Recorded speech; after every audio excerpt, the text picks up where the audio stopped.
The tears came again without warning, splashing onto the polished mahogany counter of the general store, and Grace Whitmore knew she had failed once more to hold herself together in front of the paying customers. Mrs. Henderson stood on the other side of the counter with her basket of flour and sugar, her face twisted in disgust as she watched Grace frantically wipe at her wet cheeks with trembling hands. The woman had just been complaining about the price of coffee beans, her voice sharp and demanding, and something about the cruelty in her tone had broken whatever fragile dam Grace had been trying to maintain that morning. It was the third time that week she had dissolved into tears during her shift, and she could feel the weight of Mr. Pemberton's disapproval boring into her back from where he stood near the storeroom door. "I apologize, madam," Grace whispered, her voice thick with emotion as she tried to compose herself. "Please, let me wrap these items for you." Mrs. Henderson snatched her parcels from the counter without another word, shooting Grace a look of pure contempt before marching toward the door. The bell chimed violently as she left, and Grace heard her muttering something about incompetent help to another customer who was browsing the fabric selections near the window. The silence that followed felt heavy and suffocating. Grace kept her eyes down, focusing on the grain pattern in the wooden counter, willing herself to stop crying but finding it impossible. The tears just kept coming, hot and unstoppable, like a spring that had been uncapped and could not be sealed again. "Miss Whitmore." Mr. Pemberton's voice cut through the quiet like a blade. "My office. Now." Grace followed him on unsteady legs, her hands clasped tightly in front of her stained apron. The back office was small and cluttered, filled with ledgers and inventory lists, and it smelled of tobacco and old paper. Mr. Pemberton sat heavily in his chair and regarded her with tired, frustrated eyes. "This cannot continue," he said flatly. "You are a liability to my business." "I know," Grace managed, trying desperately to stop the tears that continued to slide down her cheeks. "I am trying, sir. I truly am." "Trying is not enough." He leaned forward, his fingers drumming on the desk. "You have been with me for 4 months now, and in that time I have received more complaints about your emotional displays than I care to count. Customers do not wish to conduct business with a woman who cannot control herself." Grace bit her lip hard enough to taste blood, but it did nothing to stem the flow of tears. She knew he was right. She knew she was difficult to employ, that her tendency to cry at the slightest provocation made her unsuitable for work involving the public.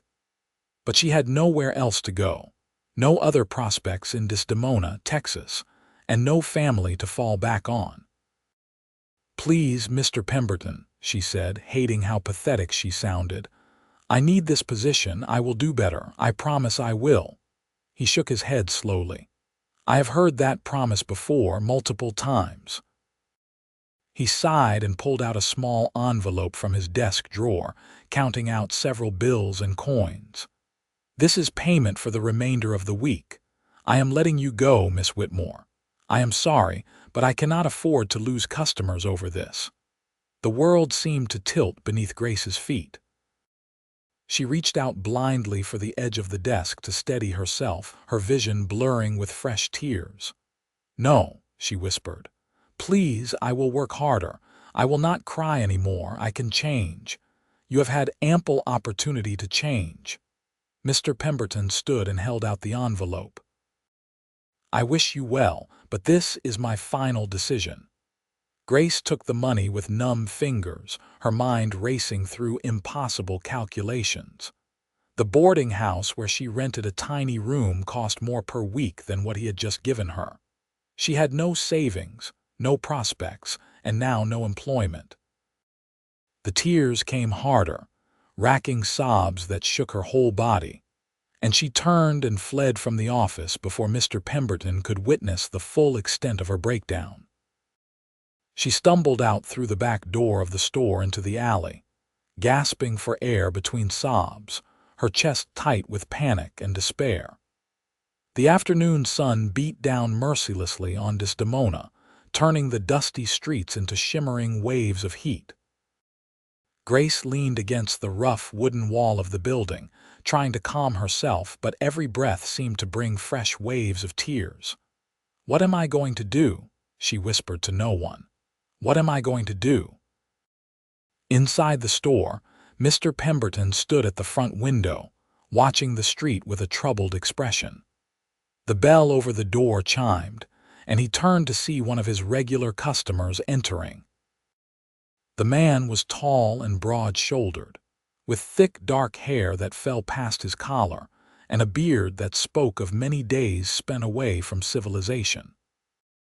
Quade Nolan was a mountain man who came down from his trap lines in the hills every few weeks to trade furs and purchase supplies, and though he was quiet and kept to himself, Mr. Pemberton had always found him fair and reliable. "Afternoon, Nolan," Mr. Pemberton said with a nod. "What can I do for you today?" Quade set a bundle of beaver pelts on the counter, his movements economical and practiced. "Need coffee, flour, salt, and ammunition," he said in a deep, rough voice that sounded like it was rarely used. "And I will take credit for these if the quality suits you." Mr. Pemberton examined the furs with an experienced eye, noting their excellent condition. "These are fine pelts, very fine indeed." He began calculating their worth in his ledger. "You always bring the best quality, Nolan. I appreciate that." "I do my work proper," Quade replied simply. As Mr. Pemberton gathered the requested supplies, he found himself thinking about Grace Whitmore and her unfortunate situation. He felt genuinely sorry for the young woman, but business was business, and he could not afford to be sentimental. Still, something compelled him to speak. "Had to let my clerk go just now," he said, almost to himself. "Poor girl, she cries too much. Customers cannot stand it." Quade glanced toward the back of the store, his dark eyes sharp and observant. "Why does she cry?" Mr. Pemberton shrugged as he wrapped the flour in brown paper. "I cannot say for certain. She has been in Desdemona for about half a year now. Came from somewhere back east, I believe. Lost her parents to fever, or so I heard. No family, no support. But that does not change the fact that a woman who cannot control her emotions has no place working with the public." "Where is she now?" Quade asked. "I sent her out the back. Gave her what pay I owed and told her I could not keep her on." Mr. Pemberton looked up, surprised by the interest in the mountain man's usually impassive face. "She needs someone who cares, I suppose, someone with patience, but that is not my responsibility." Quade was quiet for a long moment, his jaw working beneath his beard. Then he gathered his supplies and headed toward the back door instead of the front entrance. "Your change," Mr. Pemberton called after him. "Keep it," Quade said without turning around. In the alley behind the store, Grace had managed to reduce her sobs to shaky, uneven breaths. She knew she needed to move to find somewhere to go, but her legs felt weak, and her mind was blank with terror about what would come next. She heard the door open behind her and quickly tried to wipe her face, mortified that someone might see her in such a state. When she turned, she found herself looking up at the largest man she had ever seen. He stood well over 6 feet tall, with shoulders so broad they nearly filled the doorway. His arms, visible beneath rolled-up shirt sleeves, were corded with heavy muscle, and his hands looked strong enough to snap wood. Long dark hair framed a weathered, sun-bronzed face, and his eyes were a startling shade of gray that reminded her of storm clouds over distant mountains. Grace instinctively took a step back, her heart hammering with new fear. She had heard stories about the rough men who lived in the wilderness surrounding Desdemona, and she knew that a woman alone with one could face terrible danger. "I did not mean to disturb anyone," she said quickly, her voice small and frightened. I was just leaving. Quad studied her for a moment, taking in her tear-stained face and the way her whole body trembled. She looked fragile as glass, like she might shatter if the wind blew too hard. Her blonde hair had come partially loose from its pins, and her blue eyes were red and swollen from crying. She could not have been more than 20 years old, and everything about her spoke of vulnerability and fear. "Heard you got dismissed," he said gruffly. Fresh tears spilled down Grace's cheeks at the reminder. "Yes," she whispered. "I am sorry. I know I should not be here. I will go now." "Where will you go?" The simple question broke something in her. "I do not know," she admitted, her voice cracking. "I have nowhere. I cannot pay for my room pass tonight, and I have no prospects for new employment. Everyone in town knows that I am too emotional, too difficult. No one will hire me." Quad shifted his bundle of supplies to one arm. "You got family?" "Dead. My parents died of fever last year in Mississippi. I came west hoping to start fresh, but I have failed at everything." The tears were flowing freely now, and Grace could not even muster the shame to try to stop them. "I am sorry. I know this is not your concern. Please excuse me." She tried to move past him, but Quad stepped into her path, his massive frame blocking the alley. Grace froze, fresh fear spiking through her chest, but when she looked up into his face she saw no threat there, only consideration. "I got a cabin up in the hills," he said slowly, as if weighing each word. 3 days' ride north. I live alone, trap and hunt for my living.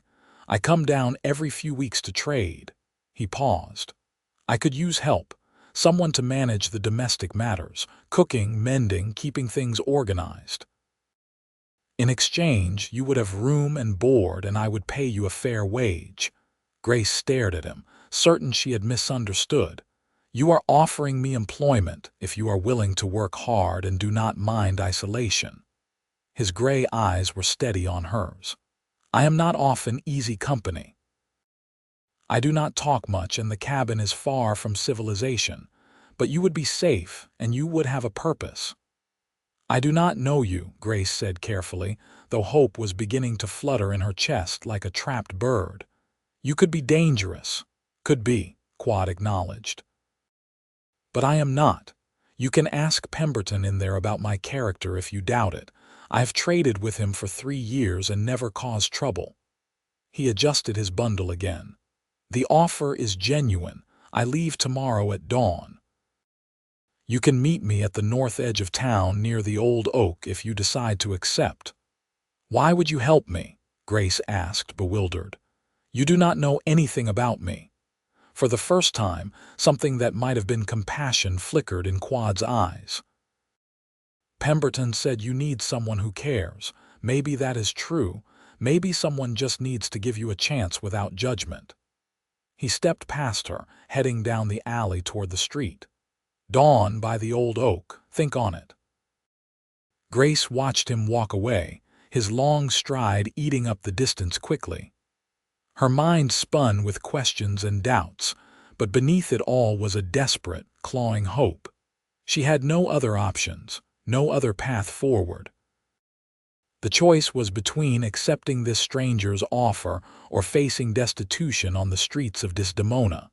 She turned and made her way back to the boarding house, her thoughts in turmoil. Mrs. Patterson, the proprietor, was sweeping the front steps when Grace arrived. "You are home early, dear," Mrs. Patterson said, then took in Grace's tear-stained face with knowing eyes. "Let me guess, Pemberton finally had enough." Grace nodded miserably. "He dismissed me this afternoon." Mrs. Patterson sighed. "I am sorry to hear it, though I cannot say I am surprised. You are a sweet girl, Grace, but you wear your heart on your sleeve, and this world does not have much patience for that." She leaned on her broom. "What will you do?" "I do not know yet," Grace said quietly, not ready to share the strange offer she had received. "May I have until tomorrow to decide about my room?" "Of course. Take the time you need." Mrs. Patterson reached out and patted her arm gently. You will find your way, dear. You just need to find where you fit. Grace spent the rest of the day and most of the night agonizing over her decision. She lay in her narrow bed, staring at the ceiling, weighing the risks and benefits of accepting Quade Nolan's proposition. On one hand, going off into the wilderness with a man she did not know was dangerous and possibly foolish. On the other hand, she had nowhere else to turn, no other lifeline being offered. She thought about what Mr. Pemberton had said, about how she needed someone who cared.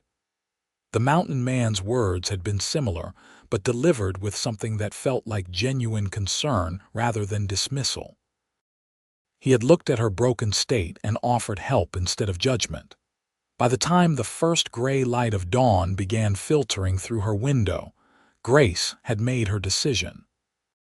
She packed her few belongings into a worn carpet bag, dressed in her sturdiest traveling dress, and wrote a brief note for Mrs. Patterson explaining that she had found a position and would not be needing the room any longer.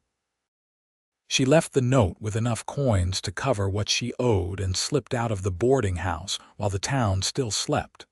The old oak at the north edge of Desdemona was a massive tree that had stood for generations, its gnarled branches reaching toward the lightening sky. Grace reached it just as the sun was beginning to crest the horizon, painting the landscape in shades of gold and amber. She stood beneath the tree, her carpetbag clutched in both hands, and waited. She did not have to wait long. Quade appeared leading 2 horses, one a large roan gelding that looked as sturdy and powerful as its master, and the other a smaller bay mare with kind eyes. He was dressed for travel in worn leather and heavy canvas, a rifle strapped to his saddle and supplies loaded behind. When he saw Grace standing beneath the tree, he nodded once as if her presence confirmed something he had expected. "You came," he said simply. "I came," Grace agreed, her voice steadier than she felt. "I accept your offer, Mr. Nolan. Just Quade." He gestured to the bay mare. "This is Rosie. She is gentle. You know how to ride." "A little," Grace admitted. "It has been some time. You will learn again quickly enough." Quade took her carpetbag and secured it to Rosie's saddle, then helped Grace mount. His hands were enormous and rough with calluses, but his touch was surprisingly gentle as he steadied her. "We have 3 days ahead of us. We will take it steady. You tell me if you need to rest." Grace settled into the saddle, gripping the reins with nervous hands. "I will keep up. I promise I will not be a burden." Quade swung up onto his roan with easy grace despite his size. "Everyone is a burden sometimes. That is just being human." He turned his horse north, toward the distant hills that rose blue and mysterious in the morning light. "Come on, we have daylight to use." They rode out of Desdemona as the town was beginning to wake, and Grace did not look back. She kept her eyes forward, focused on the broad shoulders of the man riding ahead of her, and tried not to think about all the ways this decision could go wrong. The first day of travel was harder than Grace had anticipated. She was not accustomed to long hours in the saddle, and by midday her back and legs were aching fiercely. Quade maintained a steady pace, not pushing hard but never stopping for long. They paused briefly at midday to water the horses and eat a simple meal of dried meat and hard biscuits, and Grace forced herself to eat despite her roiling nerves. "You holding up?" Quade asked, watching her with those penetrating gray eyes. "Yes," Grace said, though she was not entirely sure it was true. "How much farther today?" "We will make camp when we reach Willow Creek, probably another 4 hours." He handed her a canteen. "Drink. You need to stay hydrated in this heat." Grace drank obediently, then gathered her courage to ask the question that had been bothering her all morning. "Why do you live so far from town? Do you not get lonely?" Quade was quiet for a long moment, his gaze distant. "Came back from the war in '65, he said finally. Found I did not fit with civilization anymore. Too many people, too much noise. The mountains are quiet, peaceful, I understand them. You fought in the war, Grace asked softly. 3 years. Infantry. His jaw tightened. Saw things I would rather forget. Being alone helps with that. Grace felt a pang of sympathy. She knew many men who had come back from the war changed, broken in ways that could not be easily mended. I am sorry, she said quietly. Quade looked at her then, really looked at her, and something in his expression softened. You apologize a lot for things that are not your fault. I suppose I do, Grace admitted. It is a habit. Might want to break it. Up where we are going, there is no need for apologies. Nature does not care about sorry, it just is. He stood and began preparing the horses to move again. Come on. We still have ground to cover. They rode on through the afternoon, the landscape gradually changing from the flat scrubland around Desdemona to rolling hills dotted with juniper and oak. As the sun began to sink toward the horizon, they reached a small creek lined with willows, and Quade declared they would make camp there for the night. Grace slid from Rosie's saddle with a barely suppressed groan, her legs trembling. She tried to help with the horses, but Quade waved her off. You go sit. I will handle this. He began unsaddling the horses with practiced efficiency. There is a bedroll in that pack there for you. Get it laid out near the fire ring. Grace did as instructed, grateful to have something useful to do even if her body protested every movement. By the time she had the bedroll arranged, Quade had the horses settled and was building a fire with quick, competent movements. Within minutes, flames were crackling cheerfully, and he was setting up a small pot to boil coffee. You will cook tomorrow, he said, settling back on his heels. Tonight I will handle it so you can see what supplies we have and what I expect. Grace watched as he prepared a simple but hearty meal of beans and salt pork, his movements economical and sure. He worked in silence, seemingly comfortable with the lack of conversation, and Grace found herself relaxing slightly in the quiet. It was so different from the constant chatter and demands of the general store, where every moment had been filled with voices and expectations. When the food was ready, Quade handed her a tin plate and cup.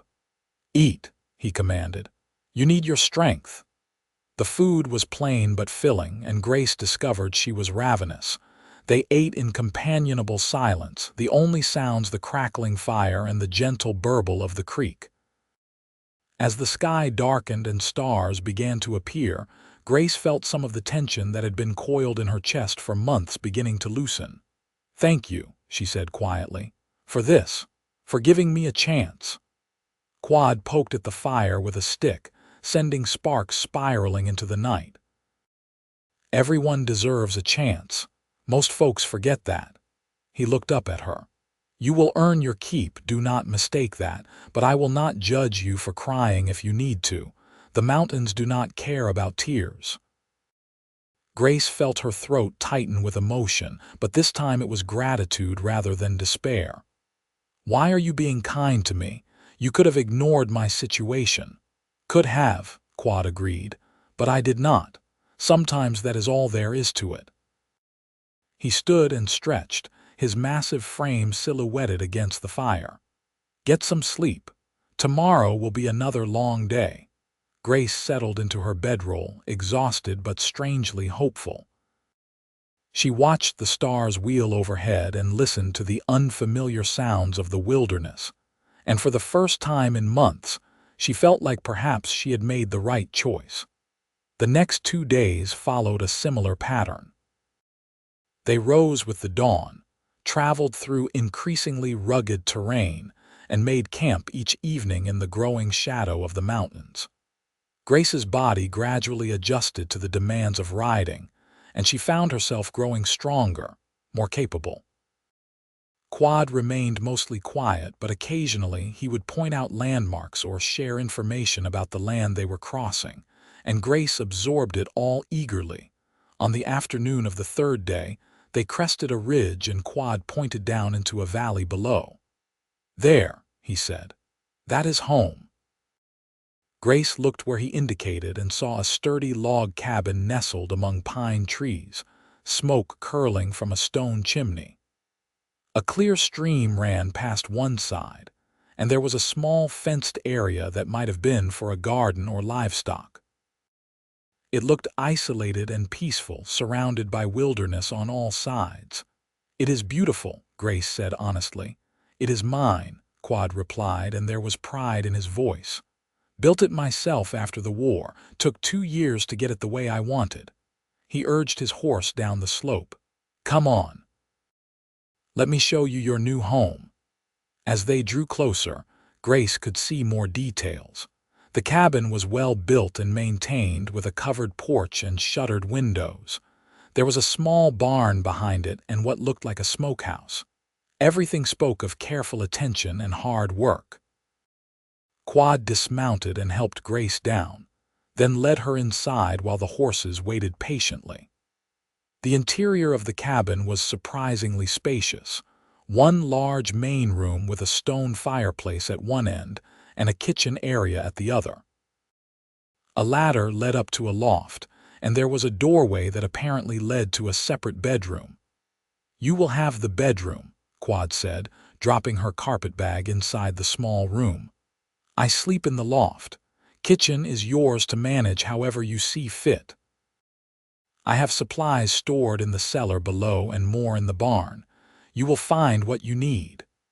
Grace looked around the bedroom, taking in the simple bed, the small dresser, and the window that looked out toward the stream.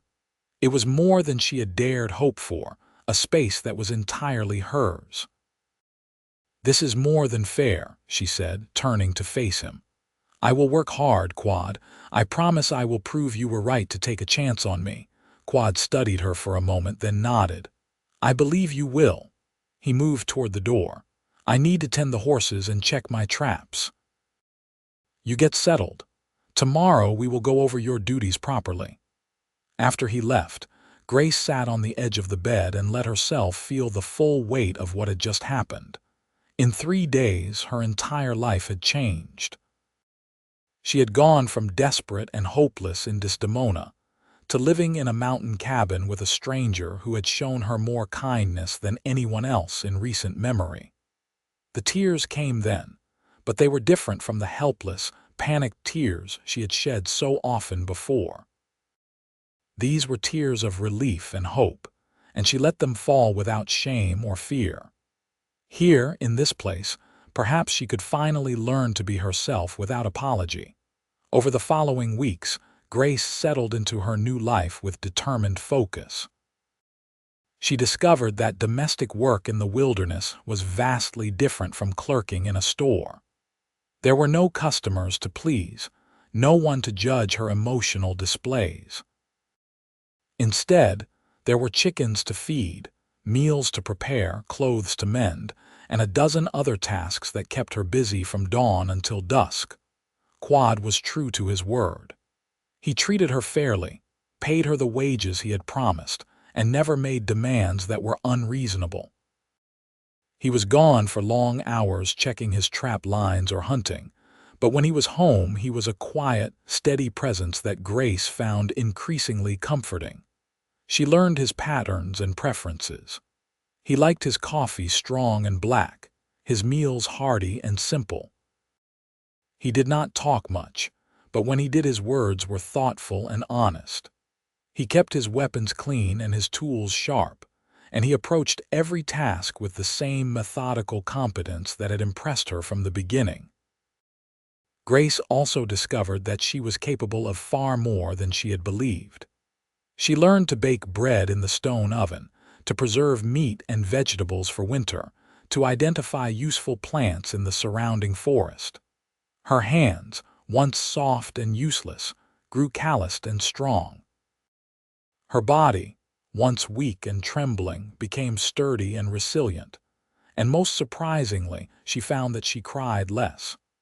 The constant anxiety that had plagued her in Desdemona began to fade, replaced by a sense of peace and purpose.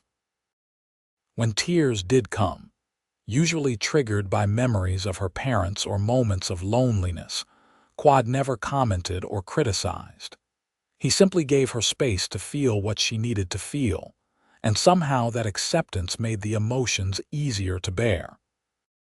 One evening about 2 months after her arrival, Grace was preparing dinner when Quade returned from checking traps with blood on his shirt and a nasty gash on his arm. She gasped when she saw it. "What happened?" "Got careless around a trap. Caught myself instead of the beaver." He moved toward the wash basin, his face tight with pain. "It is not deep. I will clean it." "Sit down," Grace commanded, surprising herself with the firmness in her voice. "Let me handle it."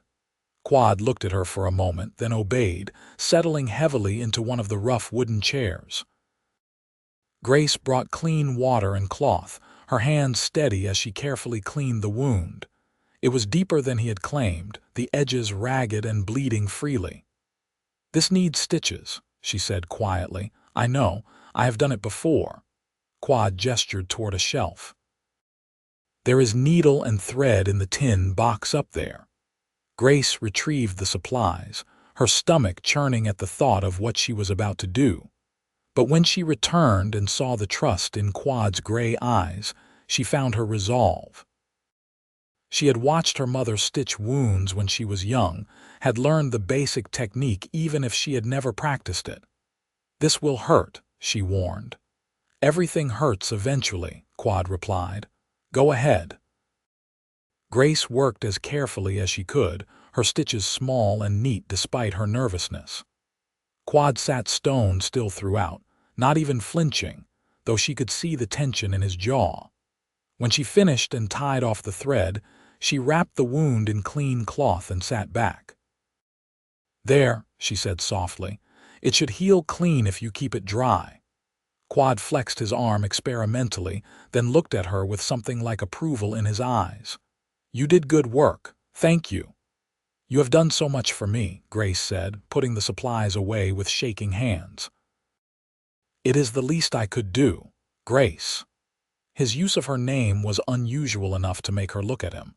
"You do not owe me gratitude for basic decency. I took you on because I needed help and you needed a place. We are square." "It feels like more than that," Grace admitted quietly. Quade was silent for a long moment, studying her face. "Maybe it is," he said finally, "but that does not mean you owe me anything beyond what we agreed." That night, as Grace lay in her bed listening to the wind in the pines outside her window, she realized that her feelings for Quade had begun to shift into something she had not anticipated. She admired his strength and competence, yes, but more than that she appreciated his steadiness, his quiet kindness, the way he treated her like a person of worth rather than a burden or a problem. She found herself looking forward to the evenings when he was home, to the comfortable silences they shared over meals, to the rare moments when he would tell her stories about the mountains or his experiences trapping. She noticed things about him that made her heart beat faster, the way his hands moved with such precision and care, the sound of his deep voice in the quiet cabin, the occasional glimpse of vulnerability beneath his gruff exterior. Grace tried to dismiss these feelings as foolish. Quade had given her employment, nothing more. He had shown her kindness, but that did not mean he felt anything for her beyond the basic concern of an employer for his help. She was too emotional, too prone to reading meaning into gestures that meant nothing. But the feelings persisted and grew stronger as the weeks turned into months, summer deepened into autumn, and the mountains transformed into a riot of gold and crimson. Grace helped Quade prepare for winter, preserving food and gathering firewood. They worked side by side, and sometimes when they did, Grace caught him watching her with an expression she could not quite interpret. One afternoon in late September, they were working in the small garden behind the cabin, pulling up the last of the vegetables before the first frost. Grace was laughing at a story Quade had told about a particularly stubborn raccoon that had raided his traps, and when she looked up, she found him staring at her with an intensity that made her breath catch. "What is it?" she asked, self-conscious. "You do not cry anymore," Quade said quietly. "Not like you used to," Grace considered this. "No, I suppose I do not. I am happier here than I have been in a long time." "Good." He turned back to his work, but there was something in his posture that seemed less certain than usual. "I am glad." That evening, as they sat by the fire after dinner, Grace gathered her courage. "Quade, can I ask you something personal?" He looked up from the piece of leather he was working on. "You can ask. I might not answer. Have you ever thought about having a family, a wife, children?" Quade's hands stilled on the leather. "Once," he said after a long pause, "before the war. There was a girl I had feelings for, but when I came back I was different and she had married someone else. I decided then that I was better suited to being alone. You still believe that?" Grace asked, her heart hammering. Quade set down his work and looked directly at her. "Why are you asking?" Grace felt heat flood her cheeks, but she forced herself to meet his gaze. "Because I have come to care for you, more than is probably wise or appropriate.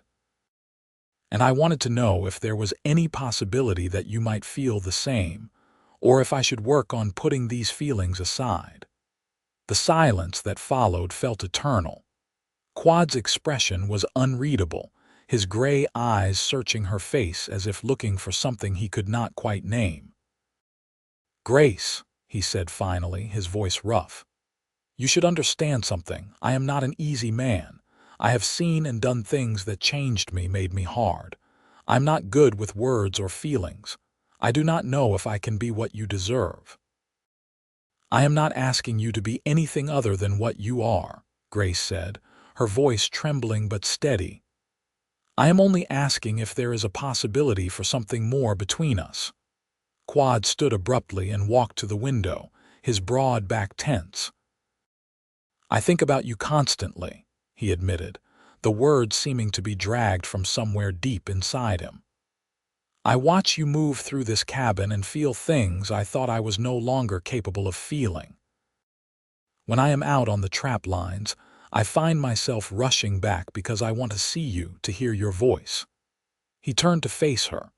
"But I also fear that I will hurt you without meaning to, that my damage will harm you." Grace stood and walked to him, her heart pounding so hard she thought it might burst from her chest. "You have never hurt me. Not once. You have shown me more kindness and respect than anyone else in my life." She reached out tentatively and placed her hand on his arm, feeling the solid muscle beneath the fabric of his shirt.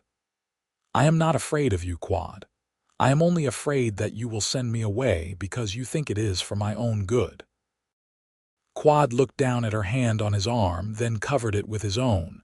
His palm was warm and rough, completely engulfing her smaller fingers. "I do not want to send you away," he said hoarsely. "God help me, I want to keep you here always." "Then keep me," Grace whispered. Quade made a sound that was half groan, half sigh, and then he was pulling her into his arms, holding her against his chest with a desperate tenderness that made her want to weep. Grace wrapped her arms around him as far as they would go, marveling at the solidity of him, the way she fit against his body as if she had been made for exactly this purpose. "I am not good at this," Quade said against her hair. "I do not know how to court properly or say pretty things." "I do not need pretty things," Grace replied, pulling back just enough to look up at him. "I just need you to be honest with me." Quade cupped her face in his large hands, his thumbs brushing gently across her cheekbones. "Then I will be honest. I have fallen in love with you, Grace Whitmore. I do not know when it happened exactly. Maybe the first time I saw you crying in that alley and wanted to fix whatever was hurting you. Maybe later, when I watched you learn to be strong and capable. But it happened, and now I cannot imagine this place without you in it." Tears were streaming down Grace's face now, but they were tears of pure joy. "I love you too," she said, laughing through the tears. "I love you so much it terrifies me." Quade smiled then, the first genuine smile Grace had ever seen from him, and it transformed his entire face. He leaned down slowly, giving her time to pull away if she wanted, and pressed his lips to hers in a kiss that was gentle and reverent and full of promise. When they finally pulled apart, Grace was breathless and dizzy with happiness. "What happens now?" she asked. "Now we figure out how to do this right," Quade said, his arms still wrapped securely around her. "I want to marry you, Grace. I want to make this official and proper, but I will not rush you. We can take whatever time you need." "I do not need time," Grace said firmly. "I know what I want. I want you, and I want this life we are building together. Then we will go down to Desdemona when the weather allows and find someone to marry us," Quade said. "Until then, I want you to know that you are precious to me. I will protect you and provide for you and do everything in my power to make you happy." Grace reached up and touched his bearded face, overwhelmed by the depth of emotion she saw in his eyes. "You already make me happy. You gave me a home when I had none, and purpose when I felt worthless. You saw past my tears and my weakness and believed I could be strong. That is the greatest gift anyone has ever given me." They stood there by the window for a long time, holding each other while the fire burned low and the stars came out over the mountains. When they finally separated to go to their respective beds, everything had changed, charged with new possibility and hope. The next morning, Grace woke to find a small bouquet of wildflowers on her nightstand. They were late-season blooms, probably the last before frost, and they must have taken effort to find. She pressed them to her face, inhaling their faint sweetness, and felt tears of happiness prick her eyes. Over the following weeks, their relationship deepened and evolved. Quade was true to his word about taking things slowly, treating Grace with a respect and care that made her love him even more. He would reach for her hand while they walked, or pull her close while they sat by the fire in the evenings. He began to open up about his past, sharing stories about his childhood and his experiences in the war, trusting her with the darker parts of himself that he had kept hidden for so long. Grace, in turn, told him about her parents and her life before Desdemona, about her struggles with her emotions and her constant fear that she was not enough. Quade listened to all of it without judgment, and gradually Grace began to understand that her sensitivity was not a weakness but simply part of who she was, and that with the right person, it could even be a strength. When the first snow fell in mid-November, they made the 3-day journey back to Desdemona. The town looked smaller and less intimidating than Grace remembered, and when they walked into the general store to purchase a few supplies, Mr. Pemberton did a double take at the sight of her. "Miss Whitmore," he looked between her and Quade in obvious confusion. "I had not expected to see you again." "I am doing well, Mr. Pemberton," Grace said with genuine warmth. "Quade gave me employment, and it has worked out better than I could have hoped." Quade placed a protective hand on the small of Grace's back. "We are here to find a preacher. We are getting married." Mr. Pemberton's eyebrows shot up, but then he smiled. "Well, I will be. Good for you both." He leaned across the counter. "I am glad it worked out, Miss Whitmore. You deserve some happiness." They found the town's preacher, a kind older man named Reverend Matthews, and explained their situation. He agreed to perform the ceremony the following morning, and Grace and Quade spent the rest of the day making simple preparations.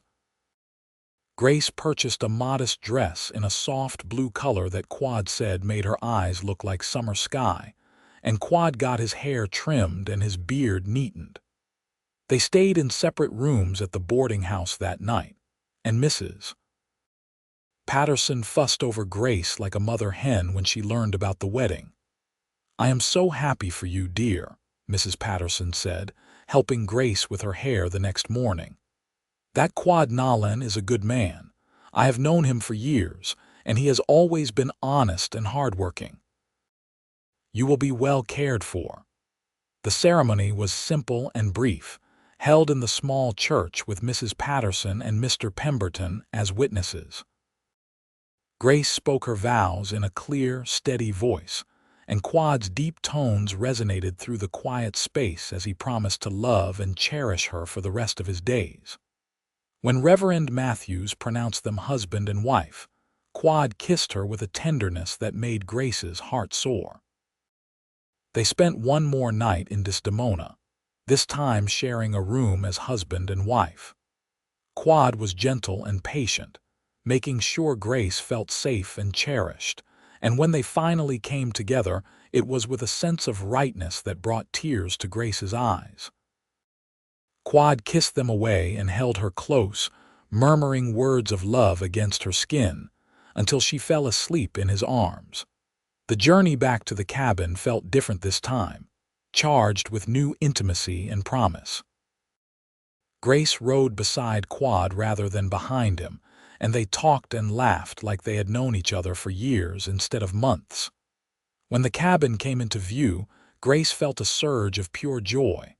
This was home now, truly and completely. Winter settled over the mountains with fierce intensity, but inside the cabin all was warm and bright. Grace and Quad fell into new rhythms as husband and wife, learning each other's bodies and hearts with growing confidence. They would spend evenings by the fire, Grace reading aloud from one of the few books Quad owned while he worked on various projects, their contentment palpable in the quiet space. On especially cold nights, they would lie together in bed and talk about their dreams for the future.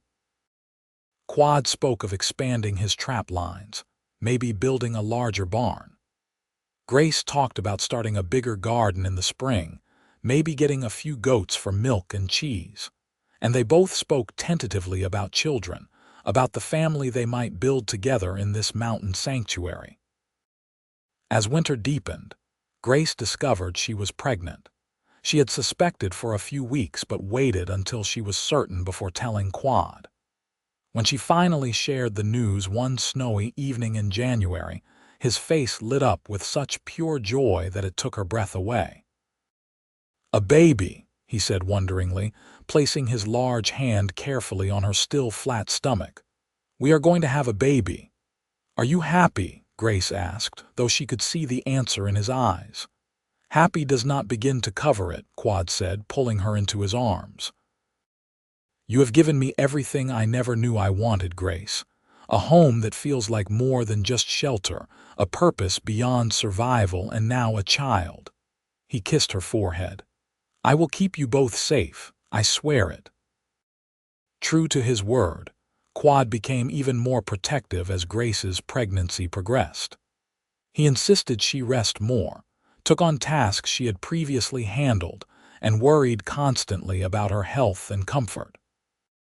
Grace found his concern touching rather than smothering, understanding that it came from a place of deep love and perhaps some fear about losing what they had built together.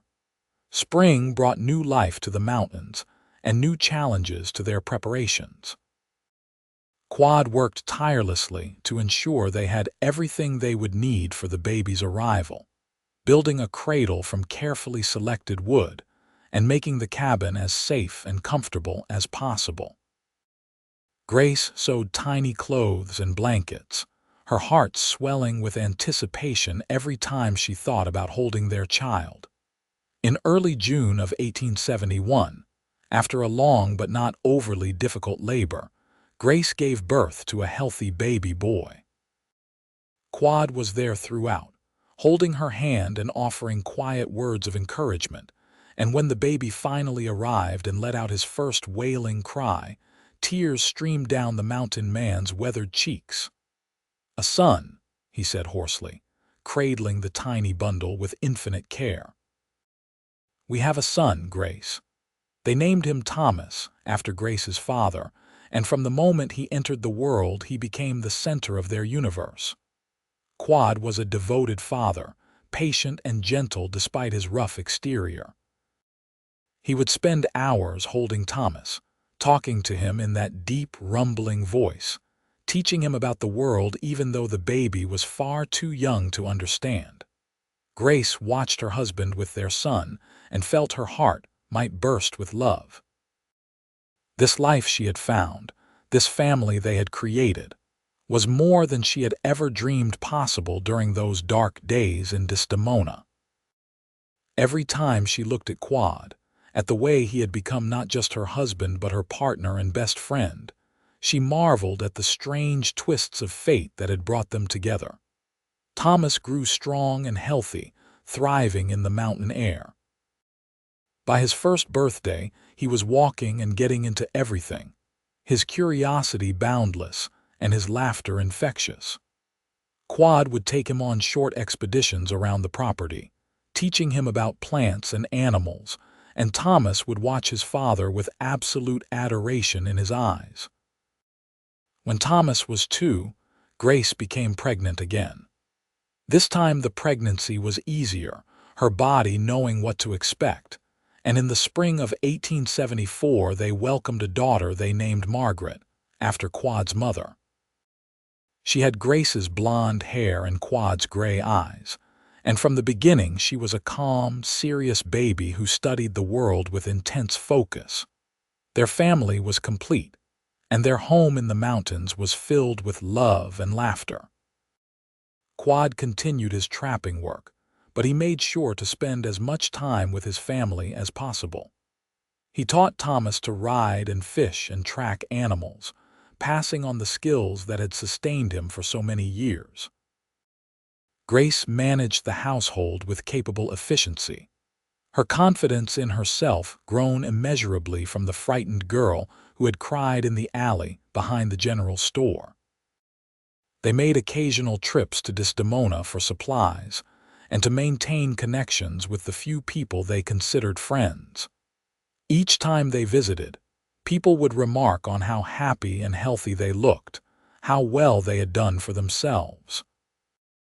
Grace would smile and thank them, but inside she knew that their success had nothing to do with luck and everything to do with finding each other when they both needed it most. One evening when Thomas was 6 and Margaret was 4, they all sat on the porch watching the sun set over the mountains. The children were playing with a wooden horse Quade had carved, their laughter bright and clear in the cool air. Grace leaned against her husband's solid shoulder, his arm wrapped securely around her waist. "You ever regret leaving civilization behind?" Grace asked quietly. Quade considered the question seriously before answering. "I regret nothing that led me to you and this life. The war was hell, and the years alone were hard, but they made me who I needed to be to recognize what you meant when you came into my life." He turned to look at her. "What about you? Do you regret accepting my offer that day?" "Never," Grace said firmly. "You saved me, Quade, not just from destitution, but from believing that I was somehow broken or wrong for feeling things deeply. You showed me that I could be strong and emotional, that one did not cancel out the other." "You saved me too," Quade replied, his voice rough with emotion. "I was just existing before you, going through the motions. You reminded me how to live, how to feel again." He pulled her closer. "I love you more every single day, Grace Nolan.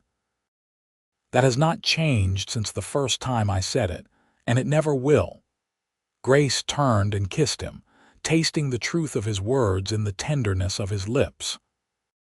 Around them, their children played in the fading light, and the mountains stood eternal and watchful, bearing witness to the love that had bloomed in their shadow. Years passed in a rhythm that felt both comfortable and meaningful. Thomas grew into a capable young man who shared his father's love of the wilderness and his mother's emotional intelligence. He was kind and strong, quick to laugh and quick to defend those he cared about. Margaret became a thoughtful, clever girl with a gift for seeing the heart of matters, and she had her father's quiet competence and her mother's sensitivity. When Thomas turned 18 in 1885, he began talking about perhaps finding land of his own nearby, about building a life while staying close to his family. Quade and Grace supported his ambitions, proud of the man he had become. Margaret, at 16, showed no interest in leaving the mountains, declaring that she could not imagine living anywhere else. One autumn evening, with both children visiting friends in Desdemona for a few days, Quade and Grace found themselves alone in the cabin for the first time in years. They sat by the fire, and Grace marveled at how comfortable the silence between them remained even after all this time. "We have built something good," Quade said, echoing her thoughts, "something that will last beyond us." "We have," Grace agreed. She studied her husband's face, noting the gray that now streaked his dark hair and the deeper lines around his eyes. He was in his mid-40s now, still strong and capable but marked by time and hard work. And yet to her, he was as handsome as the day she had first seen him standing in that alley. "Do you ever think about that day in Desdemona? When you offered to help me?" "Often," Quade admitted. "I remember thinking you looked like you might blow away in a strong wind, you were so fragile. And I remember being angry that people had treated you like your feelings made you worthless." He reached over and took her hand. "Best decision I ever made, offering you that job. Best decision I ever made, accepting it," Grace replied. "Though I was terrified you might be a murderer or worse." Quade chuckled, the sound warm and deep. "Fair concern, I could have been." He brought her hand to his lips. "I am glad you took the chance." "So am I," Grace said softly. "Every single day I am grateful for you in this life. You taught me that I did not need to change who I was, I just needed to find where I belonged. And you taught me that I could love and be loved despite everything I had been through," Quade said. "We have been good for each other." They stayed up late that night, talking and remembering, celebrating the journey that had brought them from that moment in the alley to this moment of deep contentment. When they finally went to bed, they made love with the slow, familiar passion of two people who knew each other completely and cherished what they had. In the years that followed, Thomas did build his own cabin about 5 miles from his parents', close enough to visit regularly but far enough to establish his independence. He eventually married a woman named Sarah who had come west with her family, and they started their own family, giving Quade and Grace grandchildren to dote on. Margaret stayed at home until she was 22, when she met a teacher who had come to Desdemona to start a school. She fell hard for the gentle, educated man, and though it broke Grace's heart a little to see her daughter move to town, she was happy that Margaret had found love. Through all the changes and passages of time, Quade and Grace remained each other's constant. They grew old together in their mountain cabin, their love deepening with each passing year. They faced hardships and celebrated joys, always as partners, always united. On a warm summer evening in 1902, they sat together on the porch they had sat on countless times before. Quade was 70 now, Grace 60. Their bodies were marked by age and hard living, but their spirits remained strong. "You remember what Pemberton said that day?" Grace asked, watching the sun paint the mountains gold. "That I needed someone who cared." "I remember," Quade said, his voice still deep though roughened further by age. "He was right," Grace said, leaning against her husband.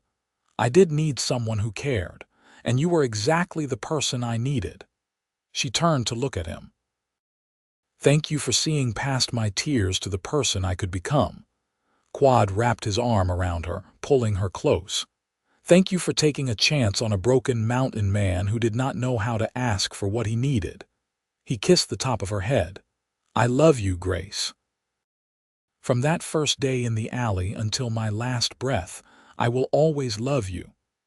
"And I love you," Grace replied, her voice thick with emotion. "Always and forever." They sat together as the stars began to emerge, two people who had found each other when they both needed saving, and who had built a life and a love that would echo through generations.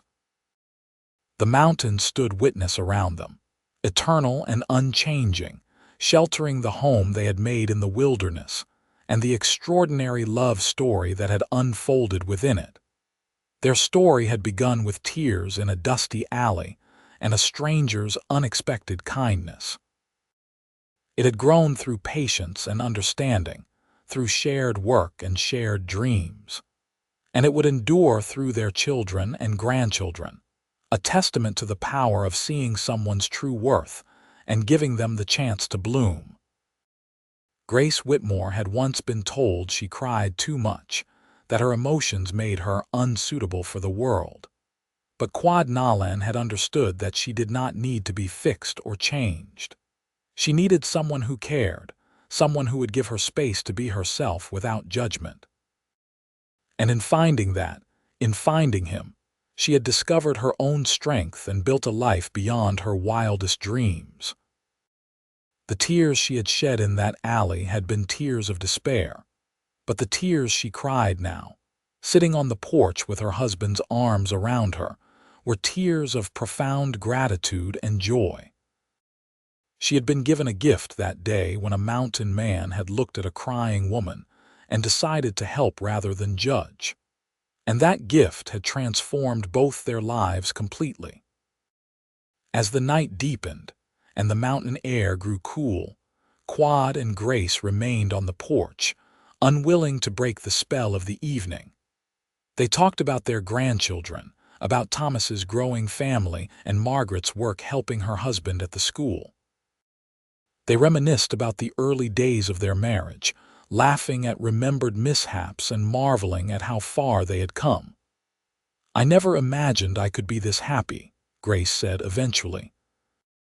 "When I was in Desdemona, working at that store and failing at everything, I thought happiness was something that happened to other people, people who were stronger or more capable or more controlled than me. Happiness is not about being perfect," Quade said wisely. "It is about finding the place and the people where you fit. You always had strength, Grace. You just needed the right circumstances to let it show." "You gave me those circumstances," Grace insisted. "You gave me everything." "We gave each other everything," Quade corrected gently. "That is what love does. It does not complete you or fix you. It just gives you a safe place to be fully yourself, and in being yourself, you become more than you ever thought possible." Grace nodded, understanding the truth of his words. She had not become a different person over the years.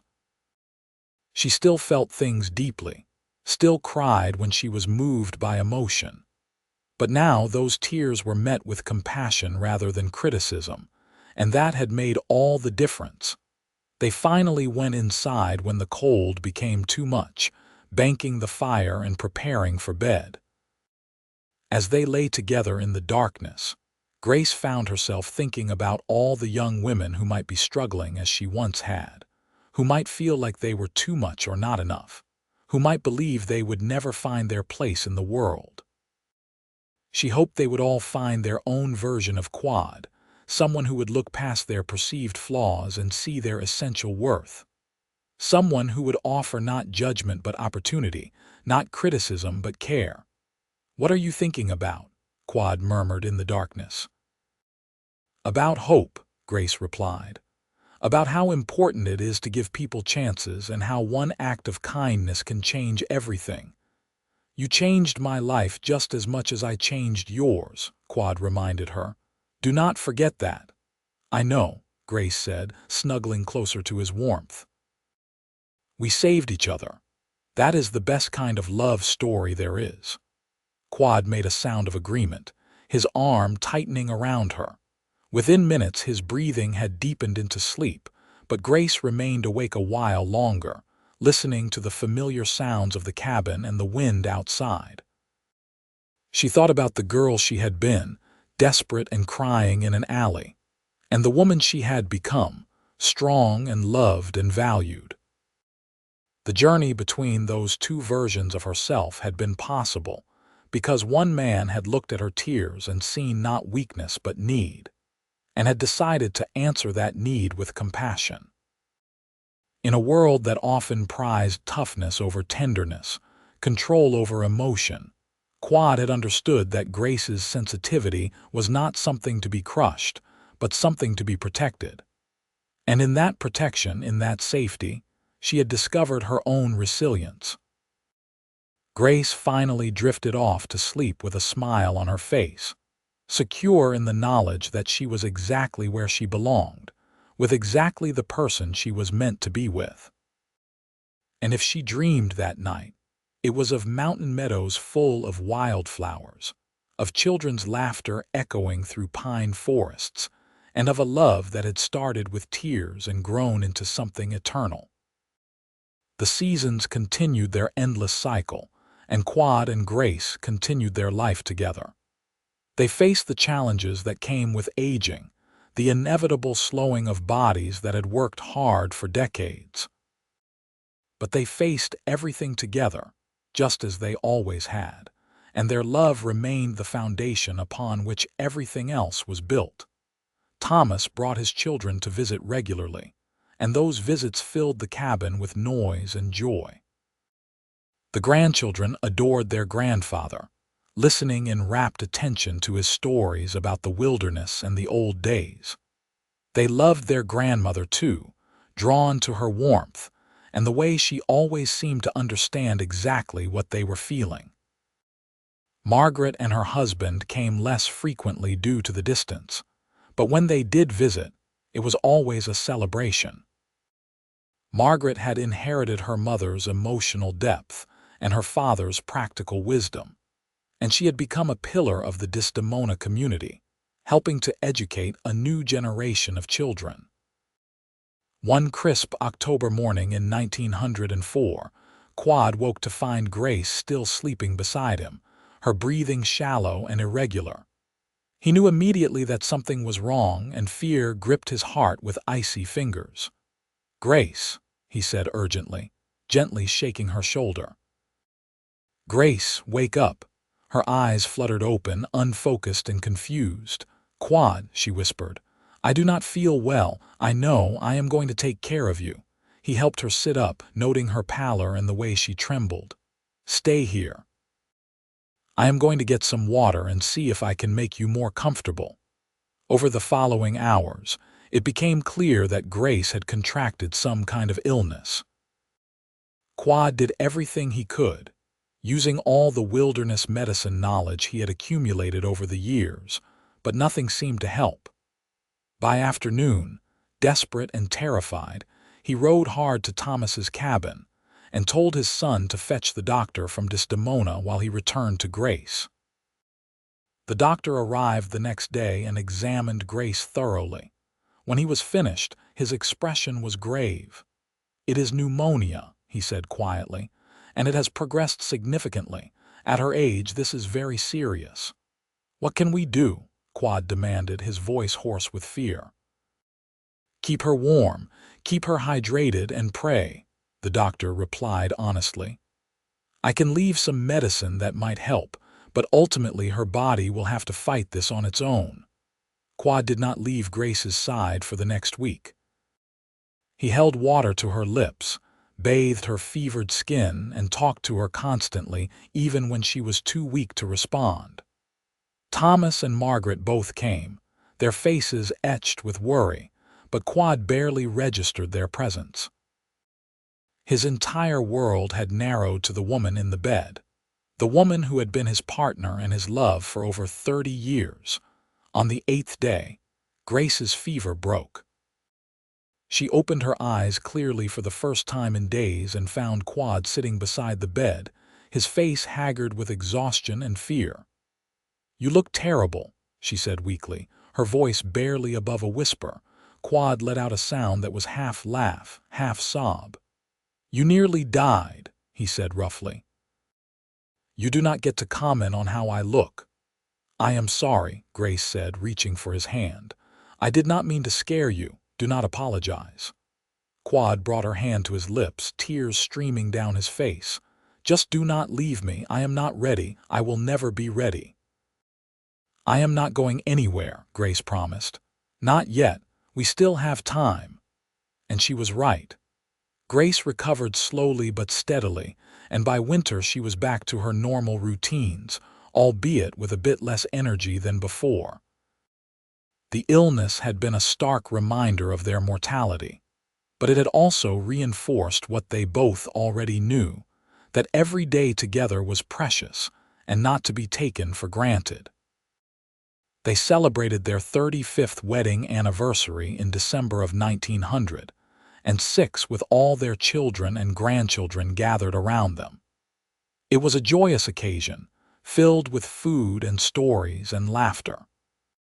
Quade looked around the crowded cabin and felt overwhelming gratitude for the family they had built, for the legacy of love they were leaving behind. Late that night, after everyone had left or gone to bed, Quade and Grace sat together by the fire one last time. "This has been a good life," Grace said contentedly. "Better than I ever imagined possible." "The best life," Quade agreed. "And it is not over yet. We still have more time, more memories to make." Grace leaned her head on his shoulder. "I am glad I cried that day in the alley," she said thoughtfully. "If I had not been crying, you might not have noticed me, and then none of this would have happened." "I would have noticed you regardless," Quade said with certainty. "You were impossible not to notice. So small and scared and trying so hard to be brave." He kissed her forehead.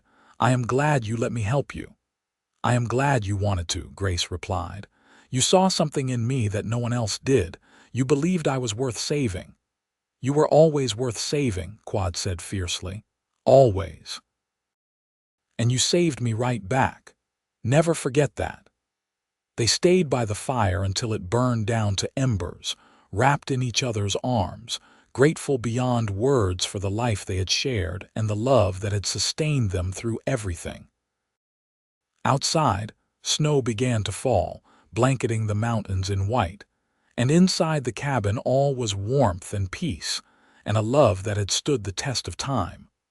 Quade and Grace lived several more years together, each day a gift they treasured. They watched their grandchildren grow, celebrated more anniversaries, and continued to find joy in the simple rhythms of their mountain life. Their love never diminished, never grew stale. If anything, it deepened with each passing year, becoming something profound and unshakable. When Grace finally passed away peacefully in her sleep in the spring of 1911 at the age of 69, Quade mourned her with a grief that shook him to his core. But even in his sorrow, he was grateful. Grateful for the decades they had shared, for the family they had built, for the love that had transformed them both. He lived 2 more years after her passing, spending his time with his children and grandchildren, passing on stories and wisdom, and the example of what true love looked like. And when he died in his sleep in the winter of 1913, at the age of 81, those who knew him said he went with a smile on his face, finally reunited with his Grace. They were buried side by side on a hill overlooking their cabin, beneath the mountains they had both loved so much.